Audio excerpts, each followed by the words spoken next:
మరణానికి ముందు ఈ 5 సంకేతాలు వస్తాయా? గరుడ పురాణం ఏం చెబుతుంది?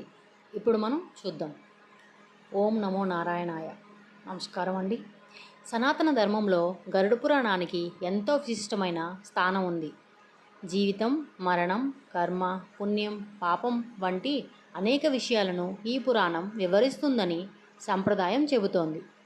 అయితే ఈరోజు గరుడ పురాణంలోని సాంప్రదాయ వివరణల ఆధారంగా మరణానికి ముందు కనిపిస్తాయని చెప్పబడే కొన్ని సంకేతాల గురించి తెలుసుకుందాం. ఈ విషయాలను భయపడడానికి కాదు, జీవిత విలువను గుర్తు చేయడానికి మాత్రమే మనం ఇవి తెలుసుకుందాం. అయితే ఇప్పుడు మొదటి సంకేతం, దైవభక్తి క్రమంగా తగ్గిపోవడం. కొన్ని సాంప్రదాయ వ్యాఖ్యానాల ప్రకారం జీవితం చివరి దశలకు చేరువయ్యే సమయంలో కొంతమందిలో ఆధ్యాత్మిక విషయాలపై ఆసక్తి తగ్గవచ్చని పేర్కొంటారు. అయితే ఇది ప్రతి ఒక్కరికి వర్తిస్తుందని కాదు. ఇప్పుడు రెండవ సంకేతం, కళల్లో విచిత్రమైన దృశ్యాలు కనిపించడం. గరుడ పురాణానికి సంబంధించిన కొన్ని సంప్రదాయ వివరణల్లో చీకటి ప్రదేశాలు, తెలియని మార్గాలు లేదా అపరిచిత వ్యక్తులు కనిపించడం వంటి కళలను ఒక సంకేతంగా భావించినట్లు చెప్పబడింది. ఇది సాంప్రదాయ విశ్వాసం మాత్రమే. అయితే ఇప్పుడు మూడవ సంకేతం చూద్దాం. శరీరంలో అకస్మాత్తుగా బలహీనత పెరగడం.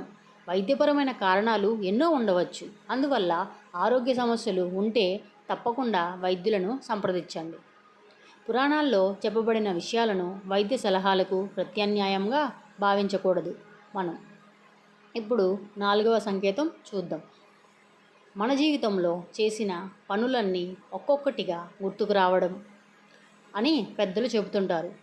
ఇంకా ఏం చెబుతారంటే, జీవితాంతంలో మన కర్మలను మనమే పరిశీలించుకునే అవకాశం వస్తుందని, అందుకే ప్రతిరోజు మంచి పనులు చేయాలని శాస్త్రాలు ఉపదేశిస్తాయి.